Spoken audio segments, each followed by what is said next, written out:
All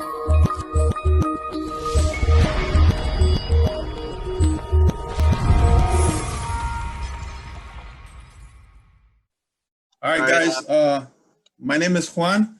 Nice to meet you. Nice to meet everybody. My co-host here is Ruben Pantoja. What you have here on your screen is a Pilsen grand opening by Juan Martinez and Anaya Ashley. They had a business opening here in the neighborhood, and they'll talk a little bit more about their business. So we're sponsoring that business, for this episode, and we'll talk about that. Ruben, go. All right. My name's Ruben. They call me Infamous. I'll be the co-host today, so I'll just be the one trying to do main commentary about what everybody says and ask questions if nobody else has some. Our guest speakers today is Alma Anaya, Commissioner. You want to introduce yourself real quick? Absolutely. Hi, everyone. This is Alma Anaya, Cook County Commissioner, 7th District. I represent the biggest Latino and immigrant district in the whole county. It's all in southwest side of Chicago. The only Latina on the Cook County board, the youngest woman ever elected to this position. So I'm excited to be here. Thank you for the invitation. All right. And after you, we're going to have Graciela Guzman from Healthy Illinois. You want to introduce yourself?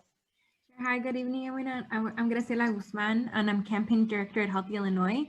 Healthy Illinois is fighting to expand healthcare for all people in the state of Illinois, regardless of their immigration status. And as we'll be talking about tonight, we just won a major victory to expand healthcare for our immigrant seniors here in the state. So thanks for having me. All right, Cecilia, you want to introduce yourself now? Yes. So hello, everyone. My name is Cecilia Garcia. I am with Centros Sin Fronteras Family Reunification. I represent the 3 million American citizens who have been separated through deportation. And also I work for CORE, which is the sites that are given the COVID testing. Thank you for inviting me. All right. And our next speaker after her is going to be Juan. Juan, do you want to introduce yourself? Hi, my name is Juan. I just started a business there. I have an office there. I'm excited to help out all the families that we can. It's financial services. We'll talk later about that, but yep. All right. And I believe we got 2 or 3 more people joining us. Terrence, that works for Fit City Gym now, and Andres Meneses from Latin Street Dancing. We'll show a video of him later on if he does join us. But if not, we'll just show the video. Alma, do you got the ability to screen share already so you can start your presentation? I do. Let me get it. Let's see if this works. Actually, it says that I'm not able just yet. All right. Let me see. Johnny, can you fix that real quick? I think because you're screen sharing right now, so it doesn't let her. Let me stop the screen sharing and you should be able to right now. All right. All right. Give it another try. Okay, can you all see my screen? Yes, yeah, Cook County Health. Yes, perfect. So hi, everyone. Again, I'm really excited to be here to talk a little bit about Cook County Health. I think, that if anything we've learned this year is how, fragile our lives are, our health, our well-being, but most importantly, like our health system. So I'm excited to be talking about the biggest safety net that we have here in the region, which is our Cook County Health and Hospital System. So thank you again for inviting. I think this is quite important, not only now, but just overall. Cook County has a history of nearly 180 plus years of making sure that healthcare is accessible and that it is something that every single person in Cook County can access. And I didn't say citizen or any certain person, people with insurance, just everybody. So I'm excited to be talking about this. So I'll go briefly over, and you can, if I need to do Spanish, I'll do it. Ruben, do you think I need to do maybe a little bit of translation as well? I think you're on mute. Sorry, I had it on mute.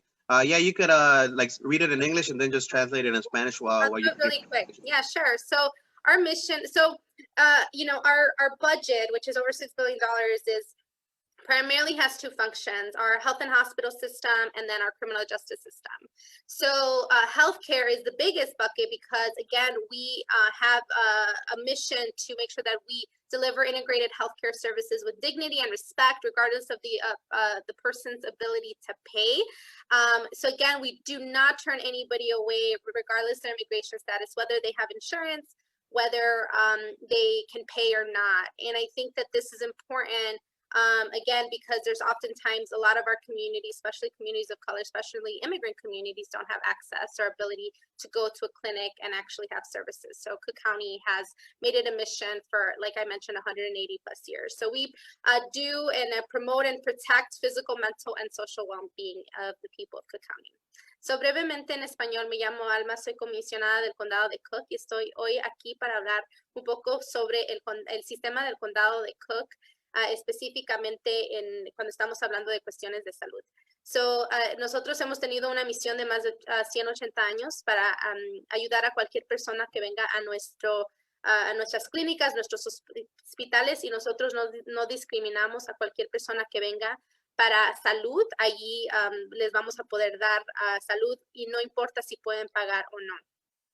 So I'll rush through some of this, and I can, maybe share the PowerPoint with you all just in case you need a little bit more time. But basically, we have a lot of facilities in Cook County, and typically we use data to look at the areas where there are biggest inequities in healthcare, where the need is the greatest. So we have hospitals like Stroger, Provident. We also have a lot of clinics. We have one school-based program in Morton East and Cicero that provides cultural competence services. And that's quite important because, again, we serve a very vulnerable population, and we want to make sure that the services, again, are with respect, dignity, and they're cultural competent to those folks that need it the most. So nosotros tenemos muchos clínicas y hospitales donde servimos a todas las personas. Igual como acabo de mencionar, que no hay persona que digamos, oh, no podemos aquí cuidarlas, ¿verdad? Cualquier cosa, cualquier situación, estamos disponibles para ustedes. So there are two programs that are extremely important, and I've been doing a lot of advocacy and continue to promote these two programs. And one of them is the CareLink program, and I'll talk briefly about that, and then I'll talk and compare it to our direct access program. So our CareLink program is a financial assistance program for all Cook County residents that come to our system and believe that that they can that they need service. Again, when you come to us, we evaluate, we understand whether you need financial assistance, and we do everything to make sure that we're promoting good health. And again, it's very important that we do that. So this is available for all residents, regardless of age, again, I'm going to repeat it multiple times and I'll sound like a broken record, but I want to reiterate it regarding, doesn't matter your immigration status or your ability to pay. So as long as you have an annual income at or less than 600% of the federal poverty level guidelines, you are set to go. You will be receiving financial assistance. And again, whether you're insured or uninsured. Nosotros tenemos dos programas importantes. Ahorita brevemente hablaré del CareLink. CareLink es un programa de asistencia financiera para los pacientes aquí en el condado de Cook. Con que sean residentes, con que vivan en este condado, ustedes pueden calificar. También tienen que tener un ingreso anual de o menos de 600% de las puntas de nivel federal de la pobreza, disculpen. Y no importa si tiene seguro médico, y es muy importante que ustedes también reciban estos servicios y esa ayuda financiera. To get some of the requirements that I will go briefly on is, being screened for any eligibility for a Medicaid. This is important because oftentimes people that come to us may be eligible and they just don't know. So we always screen individuals to make sure that if they are eligible, we can help sign them up. They need to submit an application with the supporting documents. They need to, again, live in Cook County within 30 days prior to receiving medical services in Cook County facility, and then receive be seen, I'm sorry, at Cook County Health facilities in the past 2 years or have scheduled a medical appointment. So as long as you have a scheduled medical appointment and you go and you check off your other requirements, you should be ready to go. So aquí están brevemente los requisitos para la ayuda financiera del condado. Usted debe de ser evaluado para determinar si es posible, si es elegible, disculpen, para Medicaid, porque mucha gente quizás no saben. También tienen que completar una solicitud con los documentos que respaldan la información que han proveído. Tienen que haber vivido en el condado de Cook durante los 30 días antes de recibir servicios médicos en nuestro sistema. Y también si usted ha visitado uno de nuestros centros hospitales en los últimos 2 años o tener una cita programada para tener servicios. So oftentimes people ask me about eligibility factors, and these are just some of them. I want to make sure that I go through the criteria. I'll reiterate again, you need to live in Cook County. You need to provide an ID. Doesn't matter what ID, as long as you have, your picture and your address verifying that you live in Cook County. Information on your family size and the household income. And again, you need to be ineligible for a Medicaid, including ACA or all kids, moms and babies, et cetera, the ones that are on your screen. And access to affordable private insurance through your employer. So they check that, but it doesn't necessarily mean that there's anything that would automatically, disqualify you. Those are just important factors that we look into. Again, immigration status is not a factor. So, aquí hay unos de los factores para si usted es elegible para CareLink. Vivir en el condado, tener una identificación, disculpen, puede ser matrícula, tener información sobre el tamaño de su familia, los ingresos de su casa, ser inegible para Medicaid. Y esto mucha gente me pregunta, hay a veces cuestiones que ustedes tengan Medicaid, pero también hay servicios que a lo mejor no cubren, que nosotros también podemos cubrir. Estos son factores en general. Y también les recuerdo que el estatus inmigratorio no es importante y no es un factor que es para determinar si es elegible. So once you go through the process and you apply, patients are categorized whether they will get 100% of all of their expenses covered, 50% or 25% of coverage. And the coverage lasts for 1 year from the date of application and can cover past accounts and up to 90 days prior to the approval date. It will not cover the accounts that have been sent to collection, which is very important. We want to make sure that people, if they come into their system, that they are given the proper procedure to be able to apply for financial assistance. And approved patients will receive an approval letter, and that's what they will have to bring with them when they come in. And it doesn't mean that they can't apply every year, very similar to some people that have to that would have had to apply every year to get financial assistance at any other location. So, factores para, si su solicitud fue aprobada, ustedes califica para recibir 100% de cobertura, 50% de cobertura o 25% de cobertura. Eso, claro, que es determinado por los ingresos que hay en su hogar. So, mucha gente me dice, no, pero y si no puedo pagar y nomás me están dando 25%, pero muchas veces los factores son dependiendo en el qué grande es su hogar y los ingresos que están viniendo. Casi todos son calificados, que yo he escuchado de las personas que vienen a nuestra oficina, son de entre 100 a 50. La cobertura dura 1 año a partir de la fecha de la solicitud y puede cubrir cuentas pasadas hasta 90 días antes de la fecha de la aprobación. Lo único que no va a cubrir son si tiene biles y se han enviado a colección, que es muy importante si van a nuestro sistema tener esta aplicación para que no vaya a colección y ya luego no cubran esos pagos. y los pacientes aprobados recibirán una carta de aprobación y esa carta se debe llevar a cualquier consulta que ustedes vayan en nuestro sistema.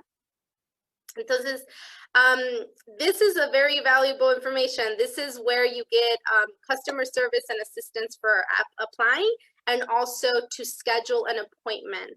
I will say that I myself have used the system, my family, I have siblings that have used the system. And I think there's, you know, that we've tried as much as possible to make it a more seamless process for people to be to know that they have this. So then these are the two numbers again to schedule an appointment and to do the financial assistance.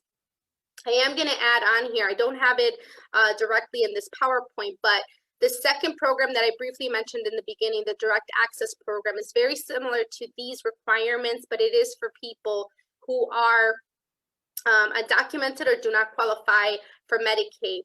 The direct access program specifically, again, is very similar, but instead of going and receiving services and doing all those criteria, what it does is that it provides a patient in our system to feel actually have a physical, like, you know, approval card, very similar to health insurance. And this is very powerful. It's something that was advocated for many years. And it is, you know, the beginning of an actual healthcare insurance for undocumented people that come into our system and that utilize our system. And that is something that we're very proud of, and we hope that that we continue to expand so that people know that they can come to our system. Again, we are the biggest safety net, and it's important that as many folks get that information so that, you know, they do have an illness or they have a chronic disease or something, that they come to us for those services. So para más información sobre este programa y también el programa de Direct Access, que es también casi una aseguranza para las personas que no califican para Medicaid o Medicare o otras cosas, los pacientes pueden hablar a este número, que es el 866-223-2817, disculpen, o hacer una cita al 312-864-0222. Pueden también visitar el sitio de web, que es cookcountyhealth.org. So with that, I will, you know, hand it over back, but I want to, again, just thank you for listening into this. I think one of the beauties that we continue to uplift of the health and hospital system and having a safety net is how to be able to provide healthcare access to every individual in the county, and that is our goal. But I do want to give a disclaimer. I am oftentimes, you know, one of those that I'm like, wait, you know, is everything running smoothly? I mean, there's been many times that I've gone, you know, with other people, I've gone with constituents to our health and hospital system. It's still not 100% perfect. I think oftentimes, you know, Cook County Hospital has always like this stigma, right? Like, oh no, we don't want to go there. But we are trying everything. We've done so much investments to upgrade our facilities, to make sure that we have the most better services. We just got a new CEO. He's the first Latino CEO, Israel Rocha, a young, energetic person that really believes in building health in the community and, you know, reaching out to the community. He comes to us from New York, so we're excited about the changes. We're excited about, you know, any new, you know, revigorating things we could do with our health system. This pandemic has taught us that this needs to be our priority, and we'll continue to fight for that. And I'm including my information for my office because I want to make sure, and I apologize, this is just in Spanish, but I'll, you know, it's obviously my district office number is the top one, and then my downtown office number is the bottom one. But the reason why I'm making sure that it's in here is because if you have had experiences with our health system and they weren't the best, we want to hear about them because that's how we're going to be able to make meaningful change. You know, our goal has always been to have, you know, the top-notch services, because everybody that comes to our system, I'm going to repeat again, should be treated with dignity and respect. We need to make sure that you know, we're holding our health and hospital system accountable as well. So I want to, you know, open it up if folks have any questions or have concerns about the health system, to reach out to my office at 773-376-2700, or you can call my other office, 312-603-5443. And thank you so much. Thanks for the presentation, Alma. And I know you got a meeting at 7:30. So we did a poll, right? And they asked like 5 questions. I sent you the questions to the chat room. Can you give us like a summarized answer before you leave? Like just answer those 5 questions in like in one answer. Sure. Let me see. Okay, so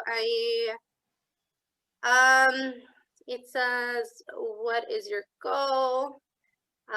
Keep Promises. How do you feel about corporations funding campaigns? When will you force a vote for Medicare for all? And why did that end? Okay, perfect. Okay, so let me, get these questions. I want to make sure that I answer them. So goals. I think when I ran for this position, one of the biggest goals that I had was to make sure that Cook County was accessible to people, which is why I continue to do a lot of outreach for our health and hospital system.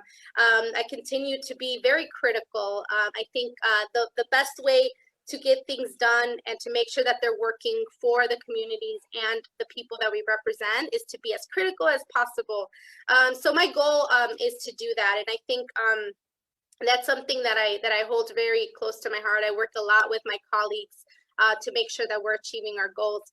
I'll do like short-term goals as well. I think, we're working on tenant landlord ordinances. We're working on this coming week.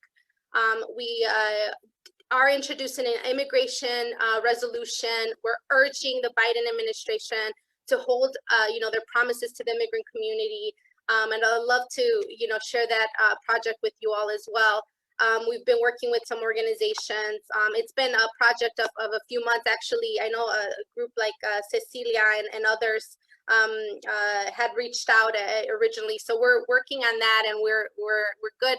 We got the budget in, no new fees. There's still some work that we have to do with our health system. There were some services that were cut, and unfortunately some in Providence, that we're hoping that we can, create a more robust system in the future. So will I keep my promises? I think that my record speaks for itself, and I think I've tried to uphold every promise that I committed through in the campaign trail. How do I feel about corporation funding campaigns? Actually, one of my first initiatives that I introduced as Cook County Commissioner back 2 years ago in December of 2018 was a small donor / public funding of campaigns. And it's a project that has been, 2 years in the making.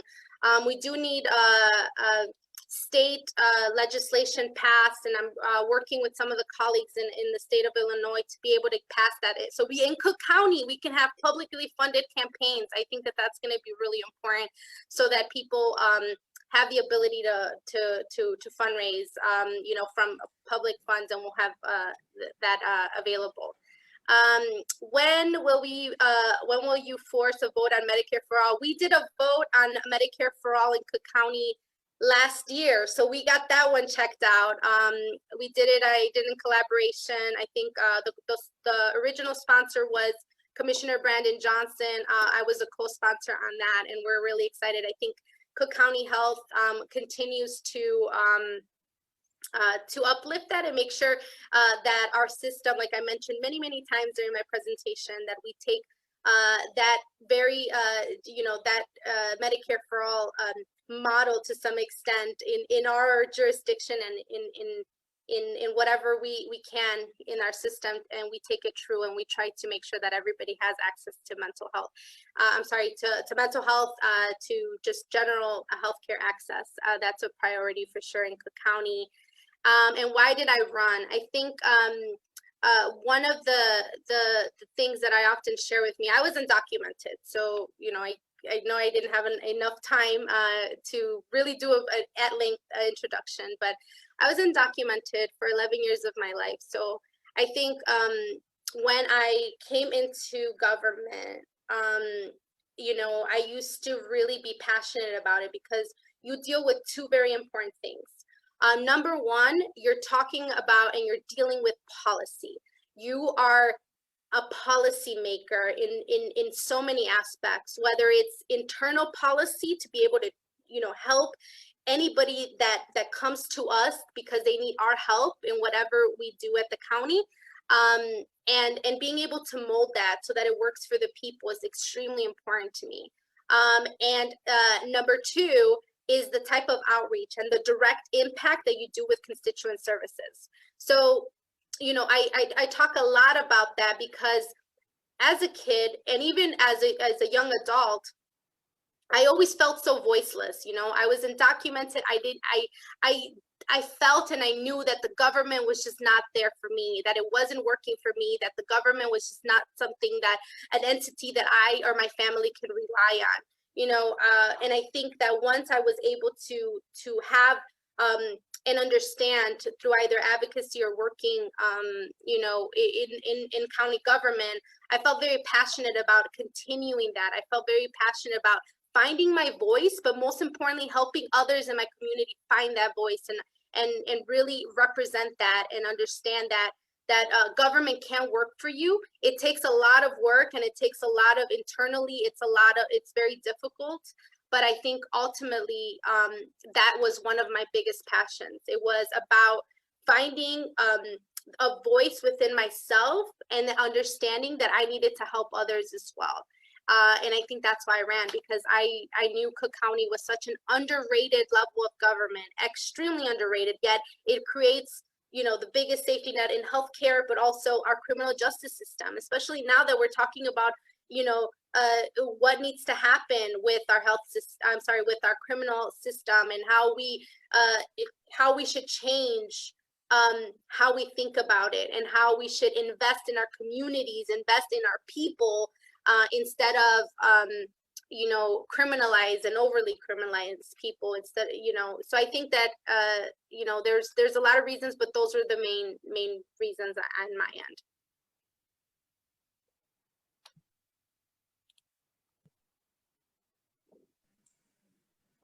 Thank you so much for joining us, and I know you got not much time with us, but thank you so much for joining again. And it's that's one of the things I first learned, the Medicare for All. Thank you for putting it out there for us, and that's one of the big issues I think for all our community that needs. And thank you for putting it out there. And it's some information that people now might have not known, and now they know. So I wanted to say thanks again. And Ruben, go ahead. Thank you all so much for having me. This was, so important again to get out and make sure that people know about our health system and make sure that they're holding our Cook County Health and Hospital System accountable to the needs of the community, especially again during a pandemic that our communities have suffered so much. Our zip codes are skyrocketing. And it's so important that we continue to advocate for people to have access. So I'm extremely excited that you have, Graciela on the call. She's going to be giving some great information. And Cecilia, I know you're in really good hands, and I appreciate you all for indulging me for, 25 plus minutes. Thank you. Thank you, and God bless. And we're going to transition out to from Latin street dance. Can you hear me on the mic? Yeah, I can hear Andres? you. Yeah, All right, Andres. So we want to give you some little time, and you're free to share some information about your Latin street dance. well, thank you for inviting me, first of all. We're located right here on the corner of Roosevelt and Jefferson, right kitty corner from Best Buy and across the street from Manny's Deli. We're on the second floor, and we pretty much teach salsa, bachata, merengue, cumbia, cha-cha-cha, mambo, and we do this full time. We also teach kids on Saturday mornings from 10 a.m. to 12 p.m. And we have over 100 classes per week, starting at 6 o'clock, 6 to 10 every day, and on Saturdays from about noon to 5 o'clock. That's, I guess you're putting here my website, and I think I sent a promo video that you guys can. I believe if you're able to send it to me, it's Johnny Alvarado. You can send it to me because I think Ruben's computer froze.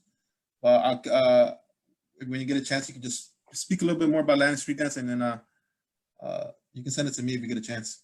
Okay, I don't know. Okay, I don't know how to send it to you, but that's, I mean, pretty much it. We teach classes. We have performance teams. We've been doing this for 22 years, and I've been in this location on Roosevelt Road since 2016. So we're doing a holiday gift promotion. We're raising money right now. We're selling gourmet popcorn. We're doing all sorts of creative things to generate income during the holidays. And also we're selling discounted gift certificates. And besides the dancing, we have virtual classes. So if you go to our website, latinstreetdancing.com, you can get virtual classes on demand. So if you want to start dancing at home, you can start dancing bachata, salsa, and everything at your house, or you can come to the studio. So yeah, that's the front page of the website that you see there. And right on the front page, you can get the virtual classes. Like if you go below a little further, and those are the kids dancing, break dancing. Those are the virtual classes. And then if you click on the plus sign, you can see the different options, and you can dance at home on demand. Besides coming to the studio, we've been teaching for 22 years, since 1998, and you know, just 5 years at this location. And that's pretty much it. We just dance and organize socials and parties and all that kind of stuff. Oh, so thank you so much. You know, if you got any more to share with us, I had one question. So I see the street dance. Is there just a way that the people are interactive, or they just add to cart? Is there a platform they use to be on the online street dance challenge, for example? Well, basically, when people get the class online, when they purchase it, with the confirmation, they receive a link, and the link goes to MindBody Online, and you open up a free account, and then you can go to the video anytime you want and play it on demand. And that's the platform that we use. It's called MindBody Online, and it's completely free to open an account. So once you get the link, you open the account and you start dancing. It is very, very simple. Now, we also have some in-studio classes, which right now are limited to only 10 dancers per class. And we're dancing with mask on and everything else.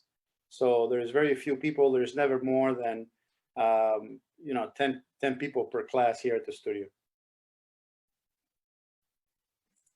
Can I translate it in Spanish real quick and just to let people know that, or you want me to do it real quick? Yeah, go for Andrés. it. Yeah, that's so Andrés nos enseñó su negocio de Latin Street, música latina, bailes latinos. Uno puede registrarse aquí en su correo por vía de internet y puede insistir en una clase virtual. Tiene diferentes precios por cada clase, y esa es una cosa para poder hacer, quedarnos activos y no tenernos más en casa así deprimidos, para poder hacer algo. Y tenemos una opción aquí con Andrés Meneses. Muchas gracias, Andrés. Sí, dicen que hacer ejercicio ayuda a mantener las defensas altas, que la inactividad baja las defensas.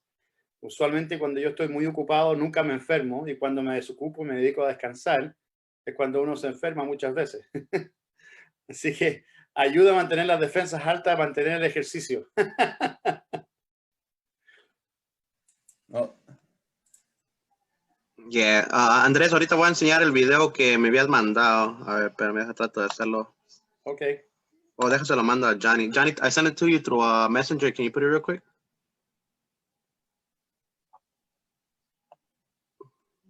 Yeah, I was having technical difficulties and I kicked myself out. That's why it looks like I'm logged in twice. All right, so este es el video. The video you were gonna show people, like a little promo. Right now he's loading it.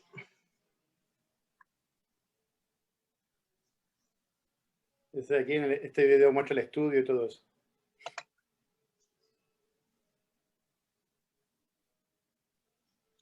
I think you forgot to share with the audio, Johnny.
Está bueno ese video, y sí te enseñan, sí aprendes a bailar así. Like I've been to some of the events, the Latin streets, and they do teach you like they usually have like a 1 hour, like for example, I went for like the salsa classes, for example, you know, because I was trying to master my salsa.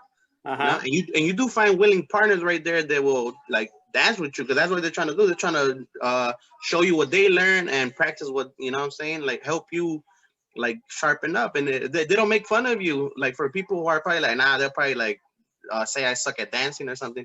You know, you'll be able to like learn professionally. You might even make a girl fall in love dancing, you know? There you go. Usually that's what happens. Here at the studio, everybody is in the same level when you start dancing.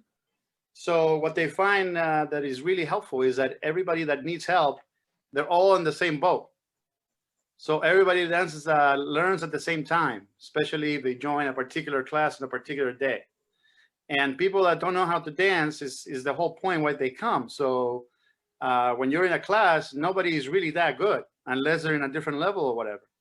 So they like that. And then all the events, the special events that we do have we start with a class. So people get to know each other. And then obviously you get to have a partner to dance, and then partners are not necessary. Yeah, people want to come and learn to dance, and many of them come alone.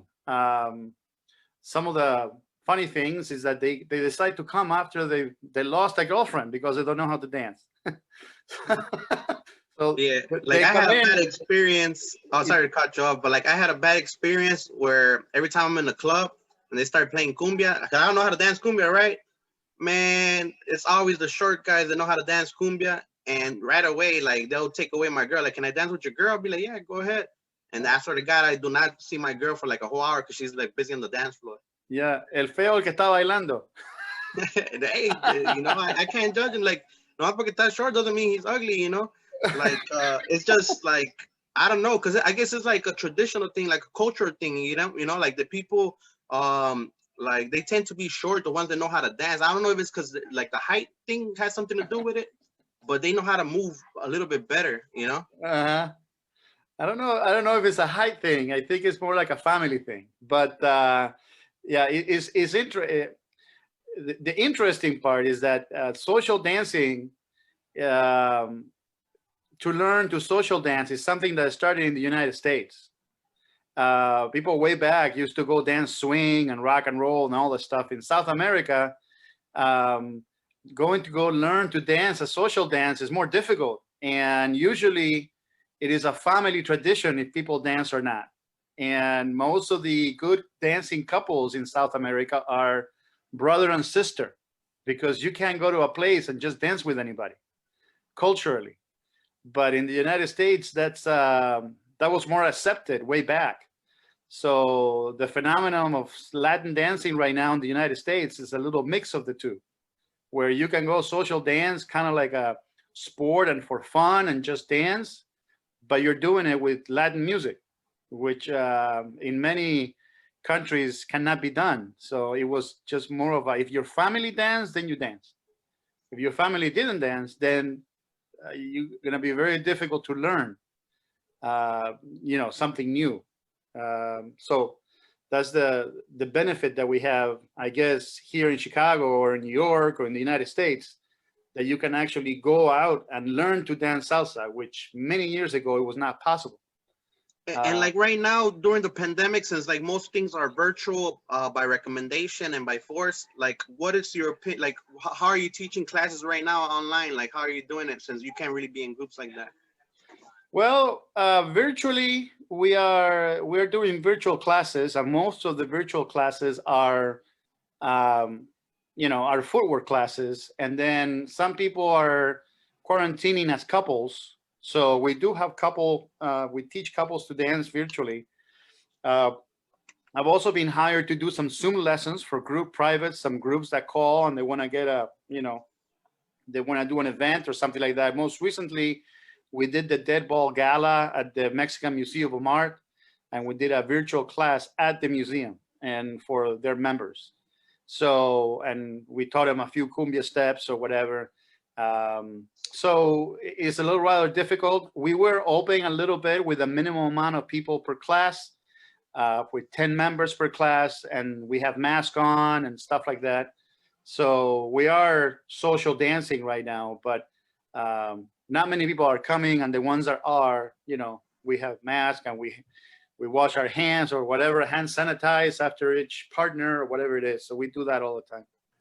Okay, like for example, me, like from experience, like I was trying to like teach my ex how to dance, right? And we were watching like YouTube videos, like tutorials. There was like this video. There's some good videos on there, like from this dude with a cowboy hat and some little chaparita girl, and like they're actually kind of good, like very detailed. But like one of the problems that she was having was like, cause like she was like more what you call like European American. Yeah. So like she had like a little problem like moving her hips. Like what advice can you give people that are trying to learn at home that have that problem? Like I was trying to explain to her, I was like shaking my booty and everything. Yeah. Well, I guess it depends on what kind of videos you're getting. I see when I do some private lessons, some of my students bring me videos of things they see online. And some of the instruction that is happening on this instruction online has been happening for many, many years. But it's not to say that is the best way to learn or is taught correctly. So they were, showing me some cumbia steps they were learning online, and there were a little bit of count, a little bit of beats, and it was very difficult to follow. So what I had to do for them, I had to break the same moves down and teaching them, counting the beats and doing the correct, they don't teach the basics, how to shift your weight, for example, which is what you're talking about. Some of the virtual classes, the cumbia virtual classes that we have right now are meant to be followed, like if you were behind the instructor, like if it was present. So they're teaching a regular class, but virtually. And obviously you can go over and over and again many times, but they give the descriptions of how you need to be shifting your weight and following the beat and how to count the beats and all that kind of stuff. Of course, personal interaction is better because then you can see what people are doing wrong. But that's a different type of class. That would be a live Zoom class, for example.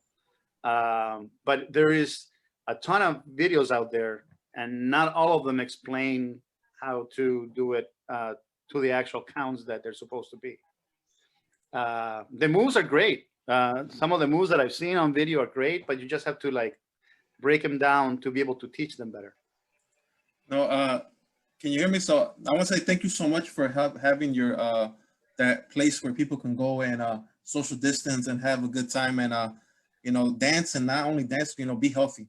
That's the most important thing in our community when we have a lot of high blood pressure, diabetes. Dancing is one way to stay healthy, and thank you so much for that. No, thank you very much for inviting me, and I'm right here, right next to you guys on Roosevelt. Whenever you go on Roosevelt, you'll see my sign on the second floor, Latin Street Music and Dancing, and we're here all the time. Yeah, so just to follow up with how being healthy. So I'm not sure, Graciela Guzman, can you hear me? Yes, so you can turn on your speaker. You can be able to share some of your slides of Healthy Illinois and with us, and just to continue on health and with this topic. Okay, sounds good. Hi, good evening, everyone. So I'm Graciela Guzman. I'm with Healthy Illinois. We are a campaign that's been working to expand access to healthcare for all people in the state of Illinois, regardless of their immigration status.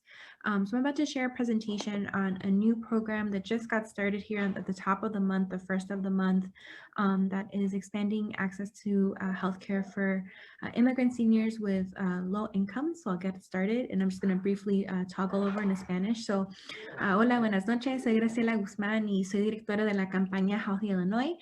Somos una campaña que ha estado peleando para expandir acceso a cobertura de salud para toda persona aquí en Illinois sin importancia de su estatus migratorio, y estamos muy felices por este nuevo programa que acaba de empezar el 1 del mes, y la meta de esta conversación es darles un poquito de los detallitos para que puedan entenderlo mejor y ojalá ayudarnos a compartir esta información vital en la comunidad. So with that, a lot of folks may understand that the announcement about this expansion began as early as June of this year, when Governor Pritzker signed this into law. So Illinois became the first state in the country to be able to provide this kind of health insurance to low-income seniors, regardless of their immigration status, under a program that's being funded by the state of Illinois. There's a couple of administrative rules that may be changing in the coming weeks. So this presentation is as updated as I can get it. And if there's any other updates, I'll make sure that folks understand that. So gente probablemente ha oído un poquito sobre este programa desde junio, cuando el gobernador firmó el presupuesto del estado, incluyendo este programa en sí, que convierte a Illinois en el primer estado en el país para poder brindar cobertura para personas mayores con bajos ingresos, independientemente de su estado migratorio. Esta presentación está finalizada lo más posible. Hay algunas reglas que tal vez van a cambiar esta semana, y si hay algunos cambios, los dejaremos saber. So with that, where is this healthcare expansion? People in our community have been able to sign up for this new program since the 1st of December. The program includes some retroactive coverage, which is really important because one of the main reasons why Healthy Illinois and our partners across the state were helping fight for this is because we kept hearing from many people in our community that said that they had just been impacted by the pandemic. The fear of the medical bills had stopped them from going to the hospital, to the clinic, to really access the resources that they needed. And a lot of folks told us after the pandemic and many of the months that it's taken for them to recover, they've been really, really scared about those medical bills. So being able to access the help from the state that could go back as far back as September of this year, if folks apply this month, makes this outreach and this conversation particularly important to make sure that we get everybody possible to sign up this month. And in terms of how folks can sign up, I'll be covering this more in just a second, but utilizes all the ways that folks can sign up presently for the Medicaid program, including the state's website, and other materials are coming from the state very soon. So, en sentido de dónde es que estamos con esta expansión, personas se han podido registrar desde el 1 de diciembre. Una de las razones por las cuales peleamos muy duro como coalición y miembros de varias organizaciones por esta legislación fue porque estábamos oyendo de miembros de nuestra comunidad que nos estaban compartiendo cuánto temor ellos tenían de visitar al doctor, aunque ellos estaban presentándose con síntomas del COVID. Mucha gente que nos dijo que como parte ya de recuperarse del COVID han tenido facturas médicas, y una de las razones por las cuales tenemos esta conversación es para asegurarnos de que gente que quiera solicitar esa cobertura retroactiva que va a empezar desde el mes de septiembre de este año, lo solicite este mes para que sean elegibles para esa ayuda.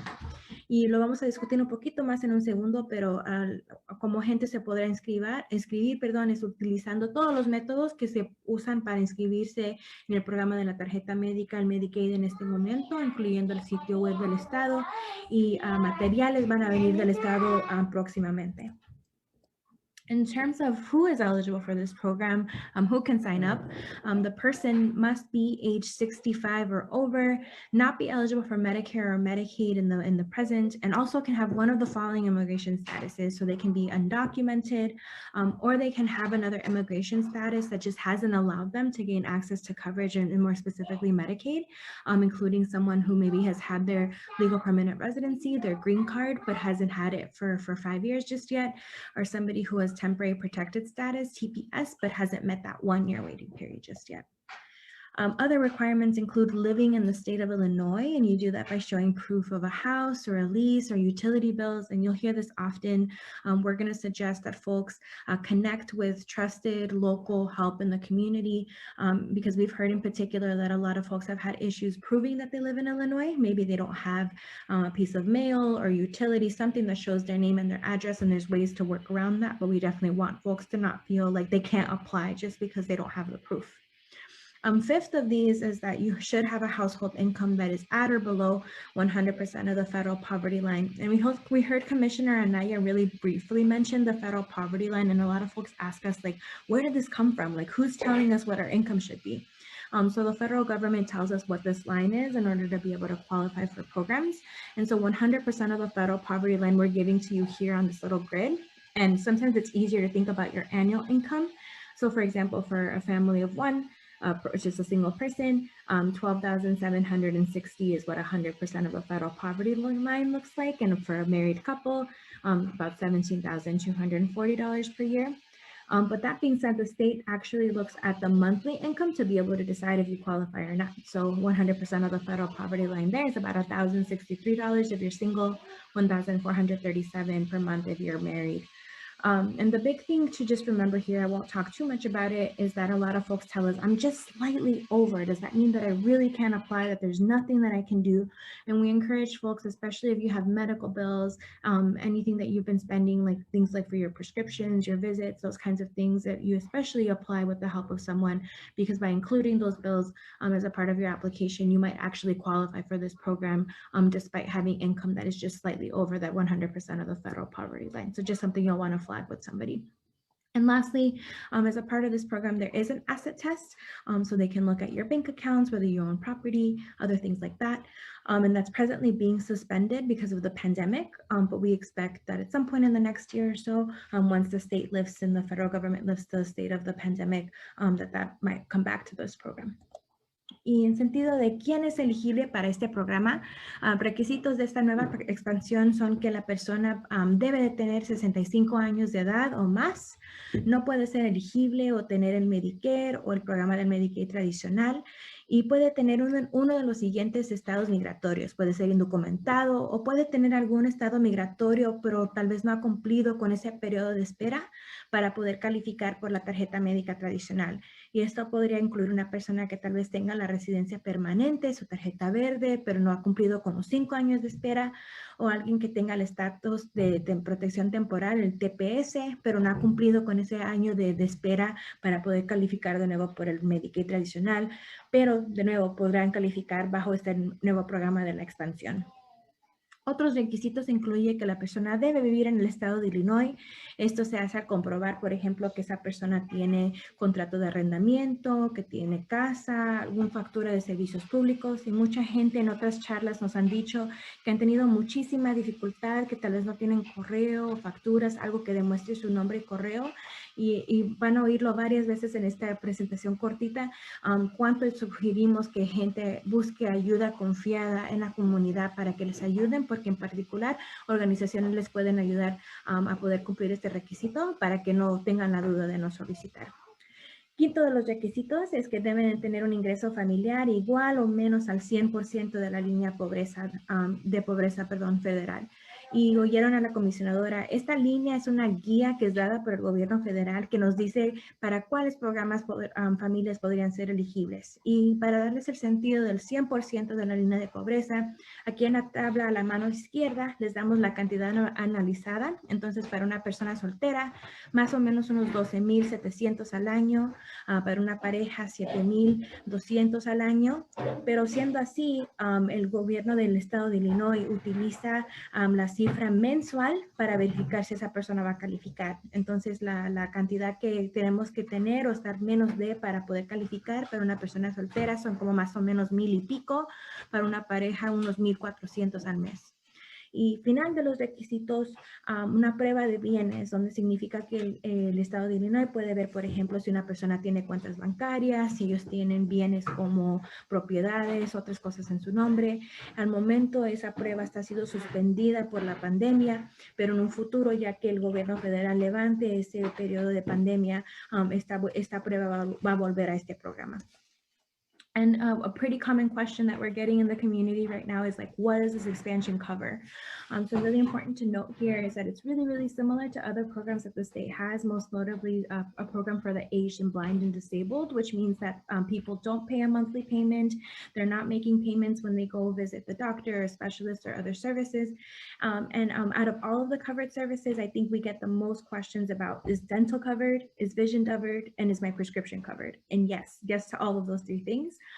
Other things that it covers include doctor and hospital visits, lab tests, rehab services, home health care, mental health and substance use disorder services, so pretty comprehensive. But the one thing that I will point out that is not covered is nursing home facility care, and some other waiver services in the community are expected to not be covered. So we'll have more news as this is getting all finalized by the state, but just wanted to flag that for people that may have questions about it. Otra pregunta común en la comunidad es ¿qué es cubierto bajo este nuevo programa? Y muy importante notar que funciona muy similar al programa que tiene el Estado para personas que están envejecidas, están ciegos o tienen disabilidades, en el sentido que no hay un pago mensual, no hay una prima y a la vez no hay copagos por visitas, por ejemplo, cuando una persona vaya a visitar a su doctor o cuando vayan a ver a un especialista o algo así. En sí, los servicios que son cubiertos, creo que la pregunta más común aquí que gente nos pregunta es, por ejemplo, si está cubierto servicio dental, de vista y para medicamentos recetados, que sí lo son cubiertos bajo el programa, pero a la vez es importante notar que también incluye atención médica en una clínica, en hospital, que incluye laboratorios, otros servicios de rehabilitación, por ejemplo, pero la excepción en sentido de que no es cubierto bajo este programa al momento son servicios en instituciones de largo plazo, en inglés, perdón, les dicen nursing home, y también estamos esperando las reglas finales, pero nos han dicho que es muy posible que también no van a cubrir programas de exención, perdón, que están cubiertos en la comunidad, en el hogar, pero a la vez, ya que tengamos más actualizaciones, les dejaremos saber. And just another quick note that I want to make, a lot of folks have asked us, especially with so much of the ugly rhetoric that was released by the Trump administration about immigrants and the use of benefits. A lot of folks have commonly asked us if by enrolling in this program, we're harming their ability to be able to adjust their immigration status or to be able to gain a green card. To speak more specifically to public charge, enrolling in this new healthcare program will not harm your green card application if the public charge test does apply to you, and in fact may actually help you because it may be seen as a public factor by immigration officials. But that being said, super complex stuff. I'm giving you an email and links to resources in the community that are trusted that I highly suggest folks visit for one-on-one counseling about whether public charge may apply to them. Y para hablar más específicamente para un temor grande que ha existido en la comunidad de inmigrantes, en parte muy grande por causa del narrativo, perdón, de la administración Trump con relación a inmigrantes y el uso de beneficios, es específicamente el cargo público. Y mucha gente me ha preguntado, ¿qué pasa si yo solicito este programa? ¿Esto me va a afectar mi solicitud? Y la respuesta aquí es que inscribirse en este nuevo programa no va a impactar la solicitud para la tarjeta de la residencia si es que actualmente le aplica la prueba del cargo público a la persona. En hecho, es muy posible que actualmente le pueda ayudar porque tal vez podría ser visto como un factor positivo por el oficial de inmigración, pero siendo así sabemos que es muy complicado, hay muchos factores individuos y sugerimos que por favor acudan a ayuda comunitaria con confianza y les compartimos aquí ciertos enlaces que les pueden ayudar con esta información. And just really briefly covering ways that folks can sign up. The state's website, abe.illinois.gov, is available for folks. The call center is also up and ready to go for phone applications, and I'm giving you folks the numbers there. And there's also a second support line that's been opened up just to be able to answer questions that folks may have about this program. I've also talked a lot about why I think folks should do local help in their community, in their language, and I'm giving you the link to be able to find navigators and other counselors in clinics and hospitals and other community-based agencies. But I'm also calling out our friends at the Illinois Coalition on Immigrant and Refugee Rights that helped fight for this legislation and run a family support hotline that can help answer questions and also start new applications. I also think we kind of live in a really amazing state in the sense that Illinois robustly helps support welcoming centers that are supposed to be trusted resources for the immigrant community. And so I'm also linking to welcoming centers that can help educate and be another free place where folks can apply for this new program. En sentido de maneras en las cuales nos podemos inscribir en este programa. El sitio web del Estado ya está abierto para personas, ya está listo con esta solicitud. A la vez, el centro de llamadas también puede tomar solicitudes telefónicas y tiene agentes en español que le pueden ayudar. Durante esta presentación he discutido las varias razones por las cuales yo pienso que gente debería de acudir a ayuda confiada en su comunidad, y también les compartimos el enlace para que gente pueda buscar en su código postal local.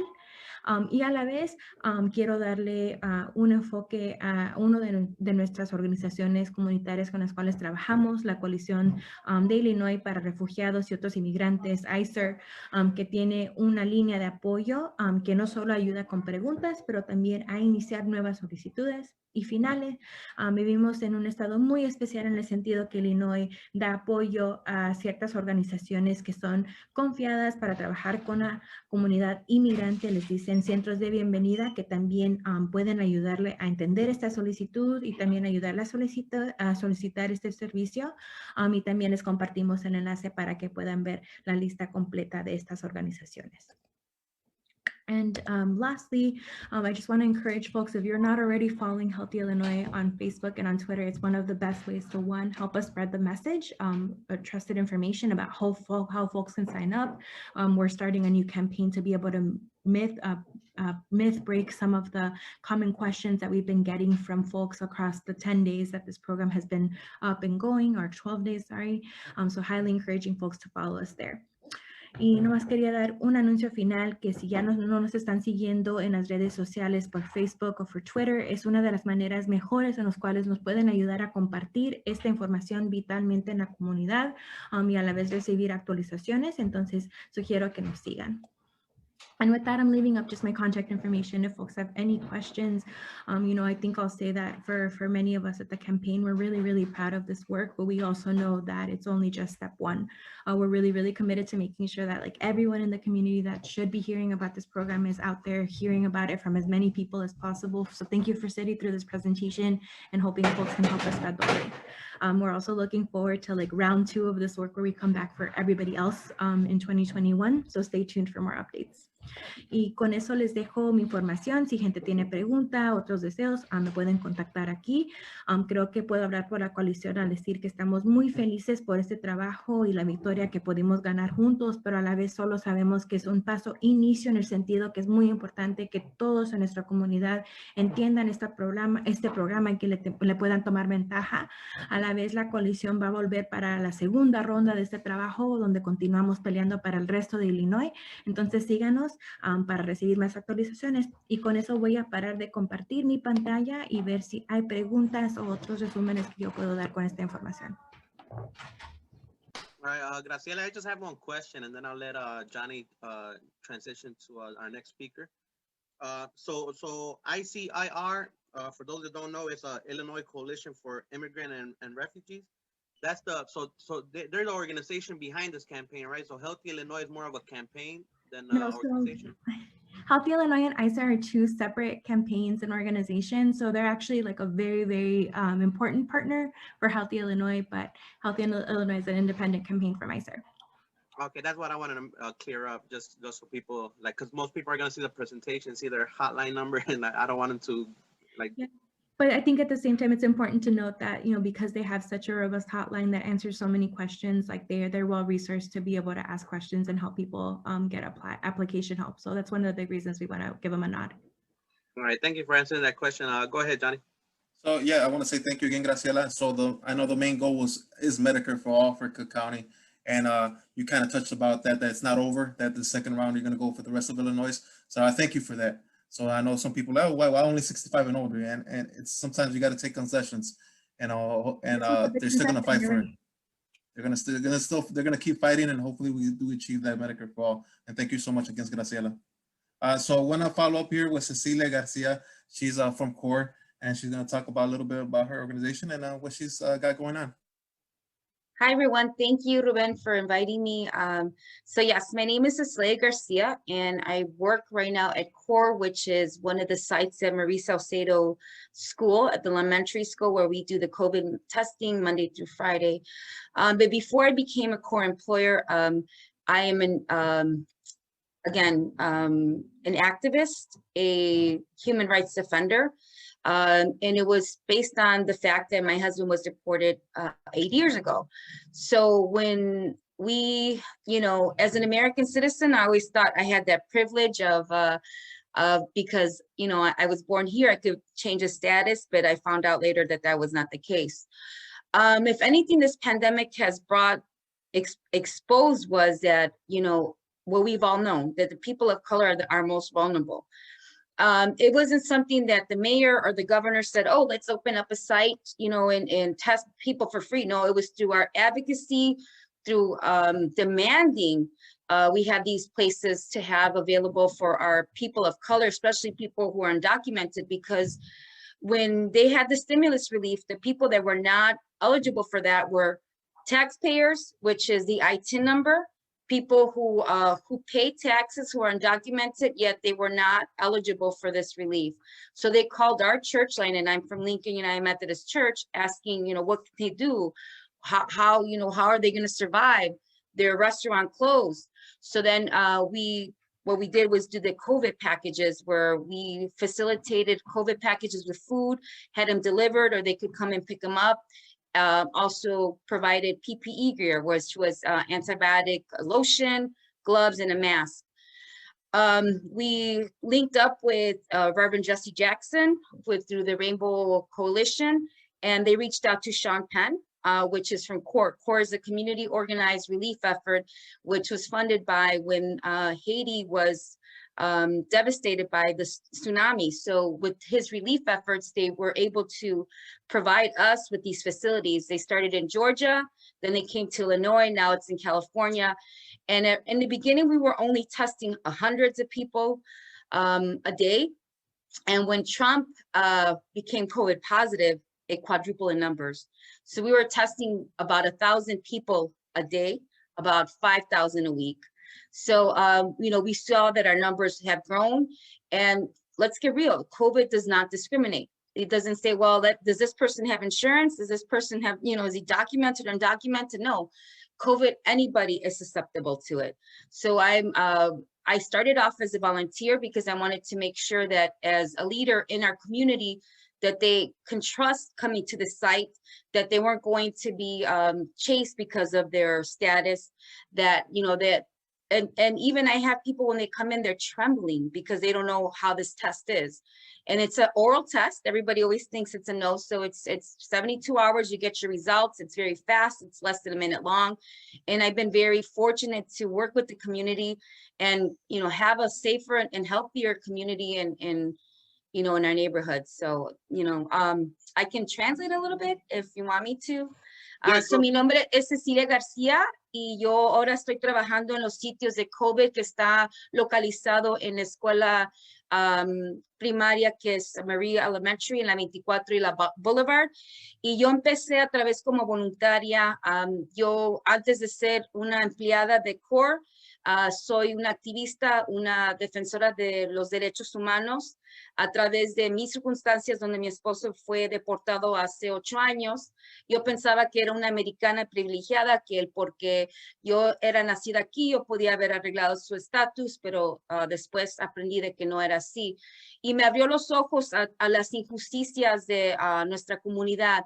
Y no, esta pandemia no es algo que, algo nuevo, sino lo que expuso fue que todas las personas de color somos vulnerables.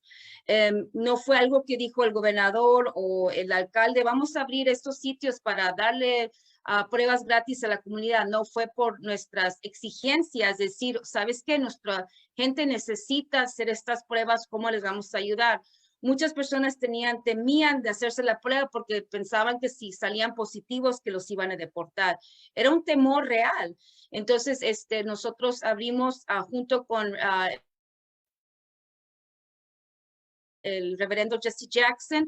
Él se conectó con Champagne, que él es el que tiene esta organización y fundador de CORE, que es basado en los esfuerzos para traer alivio a la comunidad organizada. Y eso fue fundado cuando hubo los terremotos, maremotos, digo, en Haití. So, yo empecé como voluntaria y ya soy empleada allí. Y estoy muy orgullosa de poder trabajar como mi comunidad, porque el hablar el idioma y también que tengan esa confianza, porque muchas personas vienen temblando, no saben ni hacerse la prueba. La prueba es bien fácil, es menos de 1 minuto, recibe sus resultados en 72 horas o menos y está abierto al público, no importa el estatus, no importa si tiene seguro o no tiene seguro, entonces puede uno venir y estamos ahí de lunes a viernes, de 10 de la mañana a 4 de la tarde. Todo es totalmente gratis. And that's it. Okay, Cecilia. So I got some questions for you. So like, you know how you're talking about that, the like once Trump came out positive, like the testing quadrupled. So like, I want to talk a little bit about how the media is like sort of like kind of influencing what's going on. Like, what do you say to people that are critics of the government? For example, like, for example, I'm one of the critics, right? So like, I'm telling everybody, well, the only reason like positive cases are going up is obviously because like the testing is going up even higher. And like, they can easily analyze the data, and it does show that like like you said, once they provided more testing centers or more funding for that, like it skyrocketed, you know, and that's why it's skyrocketing right now. But don't get me wrong, it's skyrocketing too because we're in flu season. So and COVID is like kind of related to the flu. It's not really the flu. It's like its own separate strain. Like, what do you got to say to people like that? Like, they pretty much criticize the efforts of the government. I mean, I am one of those. I feel too like our government could have avoided this. Honestly, I feel like they could have. And again, it was through advocacy, through the communities, through people demanding, you know, the help. It wasn't something like, oh, let's look at the vaccinations, you know, how long it's going to take, and it's not going to be available for everybody, not yet. We're thinking of maybe until 2021, the middle of 2021 is when things will never get back to normal. The only thing I can say that if someone is, you know, skeptical, I believe until it happens to a loved one, where I've seen people that I know have gone sick, where people from our church have buried their loved ones that have been ill and fallen ill of the COVID, that it's very real. I don't, you know, I don't know. I say the government could have done a much better work, but, you know, it's up to us to save us. That's all I can say. Nos toca a nosotros, el pueblo solamente puede salvar el pueblo. So one of the biggest things is to be educated, to prevent it, to keep the social distance. Believe it or not, here in the United States, I always tell myself, because my husband lives in Mexico, and every place you go, you have to be sanitized. You cannot enter without a mask. They take your temperature, every single person that goes into. I'm more afraid of an American going into Mexico than un Mexicano entrando aquí a los Estados Unidos. So it's just making sure that we, you know, we keep our distance, that yes, unfortunately, we wanted to be with our families, but we want to be alive. You know, this is why I'm glad we have Zoom, because we can communicate. But bringing awareness and education, I think it's you know, the principle is how we're going to learn and hopefully get out of this pandemic and learn from our mistakes. And another question I have is like, since you work at the testing places, right? the testing sites, however you want to, like, what's the official thing? Testing sites, testing centers, or testing places? Testing sites. We always say our site, the site where, yeah, because there's different sites, and then there's even other clinics. So we're not affiliated with the other clinics. It's just core. It's certain sites. So it's sites. Okay, and the reason I was asking that is because I know like under HIPAA you can't really reveal like names of people like that do the testing. Mhm. But like I'm curious, like myself, since you work at those type of testing sites, like without mentioning names, are you able to tell us like how often certain people like take tests at different sites, or like do you see familiar faces trying to test themselves more than one time, trying to see if they're still positive or negative now? Well, yeah. So I've seen people that, do kind of just say, well, I was told from my work that I have to go back to work, and test. And then they have to come back because the work wants to make sure. So they tell them to come back and just do a second test. I've seen that. I've seen that in our, so now we don't have any information of the results. So like if someone says, you know what, I haven't got my results yet, can you tell me? We can't tell you because we don't have that information. We give them a phone number and the link where they can call and get that information. But yeah, just that's one example. Like someone says, well, I did the test and I got my results, but my employer wants me to come back again because I took it 3 days ago. And that's fine. They can retake it again. And yeah, we do have some, especially if they work with people, like if we have people that depending on where they work and they feel like, just to be safe, I take mine every week. I take a test. This is me. Every Thursday, I take a test just to be on the safe side. And knock on wood, hasta ahorita, I've been negative. So that's, my information that I'm giving out there. All right, I got just one more question. I want to ask you like your personal opinion, all right? Like not representing the organization, but your personal opinion about this next question. Like I'm not sure if you know, but like this is a fact, right? Like the director of whatever the Illinois Department of Public Health, like has said like in a live interview like early like in April, where she says how they classify the COVID deaths, and from what I know, it hasn't changed. They're still classifying them the same way. So for example, she said that like anybody who like literally dies of anything, right? As long as they were COVID positive, after they die, they're considered a COVID death. So what is your opinion on the government classifying deaths like that and pretty much kind of inflating the numbers of how many people are dying of COVID? Yeah, I mean, I wouldn't even, because like I said, I just work giving the test, but yeah, it depends too, why, because like I know if they went in there for COVID, and what you're saying is if they went in for another reason, and then when they die, they say they died of COVID. Is that what you're saying, Ruben? Yeah, that's what the director said, that they're classifying the deaths like that. Like I wish I could pull it up, but I don't want to like mess around with my internet and like kicked out again. But like, I'll my personal opinion, that's crazy, because yeah, if you go in and you're, you have one symptom and then they say you died of that, I mean, I think it's wrong, right? But again, that's my personal opinion. I thought that if someone died of one certain illness, that's what they're gonna say that was their cause of death. I didn't know that about it. That's the crazy part. Like you could die of an accident, like a car crash or a gunshot wound, and if you were COVID positive at the time, they will label you COVID death. There's even people suing the government for labeling it like that, because for labeling them COVID positive or COVID death, like they don't let them do the funeral arrangements the way they want, so it affects them personally. So they're getting pissed off, Yeah. That's why I wanted to ask you your opinion, like since you're the one, like one of the ones doing like working at the testing site. Yeah, I mean, yeah, as an employee, just in my personal opinion, that is really messed up, because if but you're saying that if the person went in there and did get exposed to COVID, but then they would say, okay, that's not right, not cool. Yeah, like not only exposed, but like literally positive. Like they're literally positive, but like they're out, like I don't know if they do an autopsy or not. Okay. But for like one way, I gotta figure out how they test the dead bodies. I don't know if they test them before they admit them into the hospital or after the fact.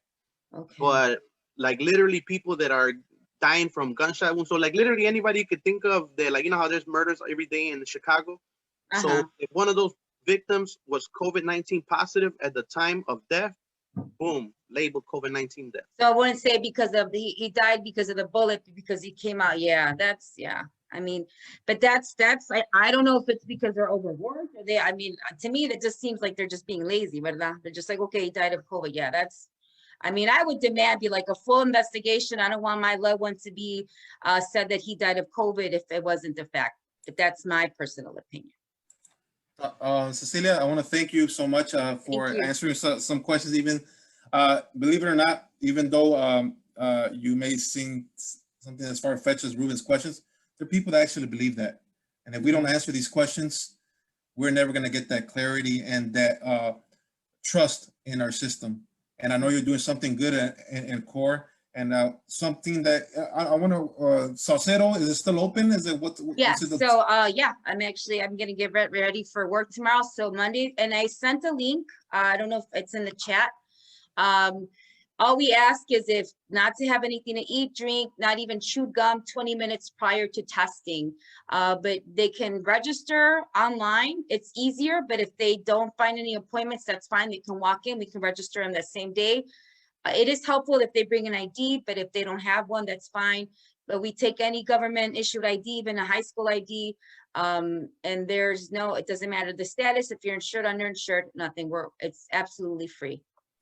Yeah, thank you again. We get maybe 1 or 2 times a week someone asking where can they get COVID-19 tested. So if you can send that information to us, we'll post it up and we'll have it pinned to our specific room labeled COVID-19, and they can have that information for the community, because a lot of people are communicating through Facebook nowadays. You know, they're at home, and it's become a very big platform that how it used to be. And I want to thank you for sharing your information. Thank you. So I want to we're gonna transition here to one of my friends. You know, he's a very his name is mi tocayo Juan S. Martinez. He decided to open a business during the pandemic here in Pilsen. His office now in Pilsen. So I want him more to talk about why he decided to open his business during this time, and what he plans to do with it. Hey, thank you, man, for letting me come up here. So that flyer was from a year ago. So the anniversary was this past Thanksgiving. But yeah, we've been there for a little bit. And the reason I wanted to do it in Pilsen, because I have a connection to Pilsen. My dad, when he immigrated here from Mexico, he came here. He was one of the first students for Juarez when it opened up. And I wanted to just give back to the community that, help, it takes a village to raise someone. So I kind of want to give back to the community that, helped raise my dad. And then the other thing, the things I do is financial services. So a lot of the things that we do, we help out the little people. We help out the Latinos. We help out everyone, because when you think of financial services or financial professional, you think of, old white dude, kind of just being general. And we just want to make sure that the little guy is able to have the same resources. We show them how to, budget their money. We show them how to protect their money, how to manage their debt and stuff like that. The credit cards, especially. We show them how to do, wills, how to make trusts, just so that,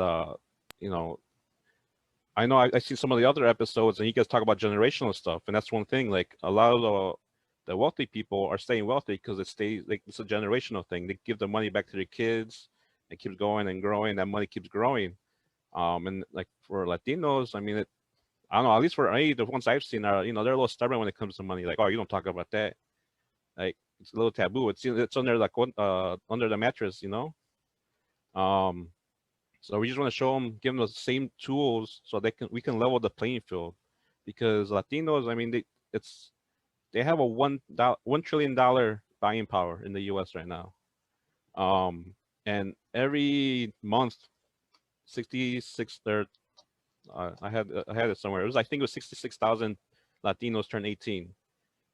And, that's a lot of people, and that's a lot of people that are graduating school too, and they're going into debt with loans and stuff like that their parents may not have known about.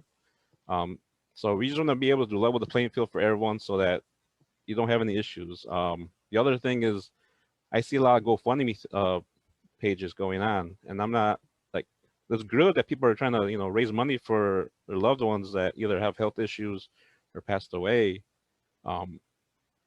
that's when the life insurance is a taboo word too. I mean, there's different things that you can do with, life insurance. You can have a savings portion in it that you can use it so nothing else happens. Like there's long-term care. We're talking about healthcare today. You can use some of that money to go into those bills that you don't have to go into your savings. I mean, that's just a general what we do. I mean, I have just like a little spreadsheet of, if I can just share right now. So this is the stuff that we work with. Like I said, we mentioned debt, retirement, family protections, emergency funds, stuff like that, and then taxes. We tell people how taxes. And we're not tax people, but we tell people how they can use their money to grow within a certain tax bracket, how to take advantage of certain tax products. I mean, and then I wasn't thinking about translating us in this, but I can try to do what I can in Spanish. Aquí en el Servicio de Finanzas hablamos de deudas y cómo controlarlo, todo eso. También hablamos de cómo usar los programas de retiro, los 401 y cosas de esa manera. También con protección para la familia, hay seguridad de término y permanente. También tiene el long term. Si enferma a alguien, puedes usar ese dinero para los biles ahí. También hablamos de los fondos de emergencia y los impuestos y cómo usar los programas que tiene un advantage con esos programas. Sorry, I butchered that, man. If you need me, I can translate anything you say, man, afterwards real quick. Don't worry, I got you, man. I mean, that was just a real quick thing. But yeah, on Saturday, you have that flyer? Yeah, show that flyer again, Johnny, so they can see it. So on Saturday, we're going to have an event. So this is not just Chicago or Illinois. This is going to be nationwide. So we're teaming up with a bunch of other offices.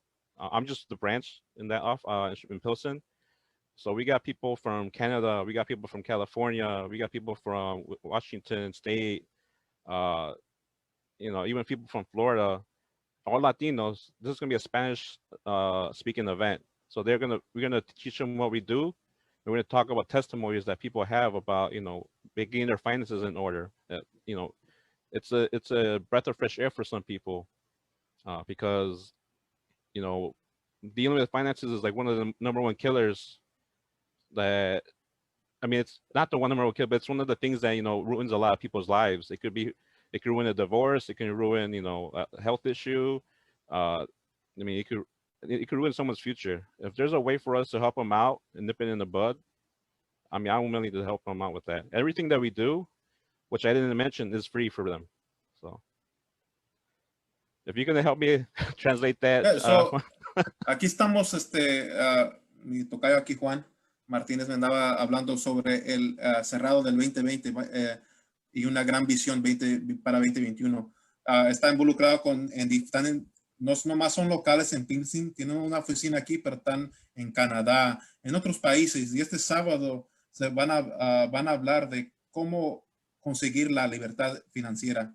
Cuando uno no tiene la libertad financiera, tiene problemas, puede tener problemas de salud, problemas del matrimonio y diferentes cosas. So, poder aliviar ese peso que tiene uno sobre las finanzas. Aquí está una oportunidad para recibir ayuda y recibir el consejo necesario para aliviar eso. Y no más están aquí para ayudar, sino es algo gratuito. So, es muy bueno. Thanks, man. All right, guys. Is all you got, Juan, for us today? Yeah, I mean, it's pretty simple. Unless you guys have like any simple questions I can ask, or I can answer. Yeah, I actually do got questions since Johnny wants to end the show right away. So Juan, even though you're tocayo that doesn't even use his name Juan, calls himself Johnny instead. Show the flyer you showed in the beginning, Johnny, since that's the same one, también, no? From the same flyer you showed right now. Oh, that's a different one. Oh, it's a different one. Yeah, can you tell us more about the first one in the beginning? Because Johnny didn't really explain it. No, that was just the grand opening that we had for the office. Uh-huh. It's in on 18th Street, 917, that big new office building that they're starting to fill out. We haven't used it much during COVID because, you know, of restrictions. So even if people want to meet with us, we'll do it virtually. Like I'm used to Zoom. We'll do FaceTime. We'll do Google Meets. We'll do Microsoft Meets. Even Facebook Messenger. So we're available to anyone, and it doesn't have to be within Chicago either. If you have family that's from Chicago and you want to help them out, we can help out in another state.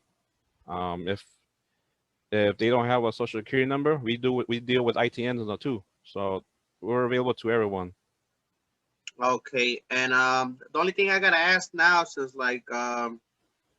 most of the topic today was like health and fitness, Yeah. health coverage, health insurance, stuff like that. You know, COVID, like the testing and all that. I'm trying to wait for Johnny to put that article on the screen because I want to have like an open discussion. So as a closing remark instead of like me usually talking about it. But it's related to what I'm gonna say, because it's like Johnny was saying to Cecilia that there's people out there that believe some things and dismiss other things, you know. And the problem is that they can't tell what's facts and what's fake news. You know what I'm saying? like fake news nowadays became a thing since 2016. And there is a lot of misinformation, don't get me wrong. Like, for example, COVID-19 is definitely not a hoax. You know, it's a real virus, you know. And as a matter of fact, Johnny, play that video so they could see, because instead of me telling them what the director says, I want them to hear it with her own, you know, in her own words. You know, because a lot of people think there's a fake video or something, you know, or it's a doctor's video or something like that, but it's not. Like, it's literally how they classify it. And to this day, they haven't changed the classification, you know? Now to stay connected. Learn more at itactty.org. Look, the play, Johnny.